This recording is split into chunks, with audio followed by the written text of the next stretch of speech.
রবিবার, ছুটির দিন। সকাল সকাল স্নান সেরে বাজারে চলে গিয়েছিলাম। মাকে কনকাঞ্জলি দেব, তার জন্য কয়েকটা জিনিস কেনার বাকি ছিল। পান পাতা, ফুল, মিষ্টি এগুলো নিয়ে এসে কনকাঞ্জলি থালাটা সাজিয়ে নিলাম। আর এই যে পানটা সাজাচ্ছি, এটা মাকে বিদায় দেওয়ার সময় মায়ের হাতেই পানটা দিতে হয়। তোমরা করো কিনা জানি না, তবে আমি কিন্তু বড়দের দেখেই শিখেছি। তো আজকের এই মুহূর্তটা, এটা একটা কষ্টের মুহূর্ত। কত আনন্দ করে মাকে নিয়ে এসে পুজো করলাম, তারপরে এই যে দেখো বিদায় দিতে হবে। কিছু করার নেই, মাকে রেখে দেবো বললে তো হয় না। মাকে বিদায় না জানালে আবার নতুন করে মাকে আমন্ত্রণ করব কি করে। তবে আমি না 2 বছর মায়ের মূর্তি রেখে দিয়েছিলাম, 2টো মূর্তি। তো ঠাকুরমশাই আমাকে বললেন যে মায়ের মূর্তি পুজো হয়ে গেলে আর বাড়িতে রাখতে নেই, ওটা বিসর্জন দিতে হয়। তো এই যে দেখো পাশে 2টো মূর্তি রাখা ছিল। তো এতদিন তো ঠাকুরমশাই পুজো করেননি, আমি নিজে হাতে পুজো করেছিলাম বলে পরপর 2 বছরের 2টো ঠাকুরই আমার এত ভালো লেগেছিল যে বিসর্জন দিতে ইচ্ছেই করেনি। কিন্তু সমস্ত কিছুর তো একটা নিয়ম থাকে, নিয়মের বাইরে তো আমরা কাজ করতে পারি না, তাহলে হয়তো কিছু অমঙ্গল হলেও হতে পারে। তো যাই হোক, ঠাকুরমশাই যখন বলেই দিলেন যে একবার মূর্তি পুজো হয়ে যাওয়ার পর ওই মূর্তিকে বিসর্জন দিতে হয়। তো এই যে সমস্ত রীতি রিচুয়ালস মেনে সমস্ত কাজগুলো সম্পন্ন করলাম।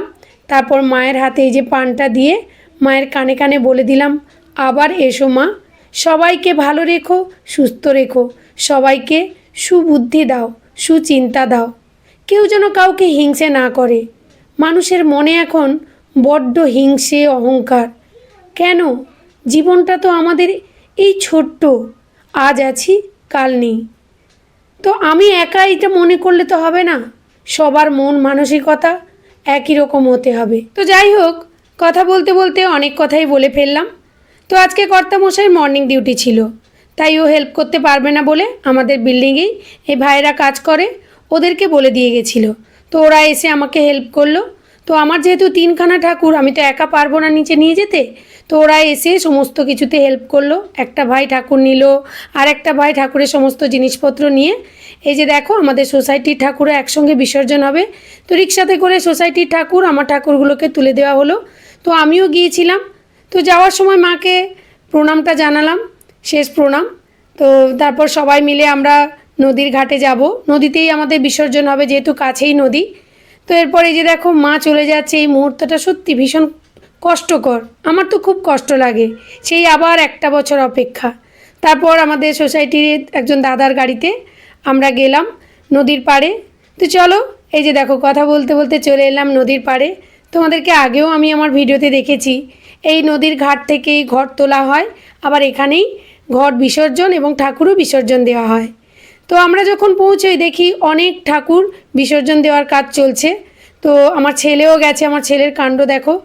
তো এই যে দেখো আমাদের সোসাইটি ঠাকুরও চলে এসছেন। তো সবাই আমার ঠাকুরও নিয়েছেন, হেল্প করছে, সবাই সবাইকে হেল্প করছে। তো আমি বড় ঠাকুরটাকে নিয়ে নিলাম। তো তারপরে যে চলে যাচ্ছি। তো আমার ওই ভাইগুলো কিন্তু ভীষণ হেল্প করেছে, ওরা না থাকলে আমার ঠাকুর বিসর্জন দেওয়া সত্যি খুব কষ্ট হতো। তো কেমন লাগলো আমার এই ভিডিওটি অবশ্যই কমেন্ট করে জানিও। আর খুব কষ্টও লাগছে, আবার খুব আনন্দও পাচ্ছি সবাই একসঙ্গে মিলিত হতে পেরে। তো আবার সেই একটা বছরের অপেক্ষা। তবে মাঝখানে যদিও দুর্গাপুজো থাকে, অন্যান্য পুজো থাকে। তো এই যে আমাদের সোসাইটি ঠাকুরকে নিয়ে এসেও বসানো হলো নদীর ঘাটে। তো এখানে 3বার ঘুরিয়ে নেওয়ার পরে তারপরে বিসর্জন দেওয়া হবে। ওদিকে বিশু ভাই আমার সরস্বতী ঠাকুরকে নিয়ে 3বার ঘুরে নেওয়ার পর তারপর বিসর্জন দিল। তো এই সুন্দর সুন্দর মুহূর্তগুলোকে স্মৃতির খাতায় রেখে দেওয়ার জন্য আমি ভিডিওগুলোকে ক্যাপচার করে আমার ফেসবুক প্রোফাইলে, ইউটিউবে পোস্ট করে রাখি। তো মায়ের আশীর্বাদে সবাই ভালো থেকো, সুস্থ থেকো। দেখা হচ্ছে নেক্সট ভিডিওতে। টাটা।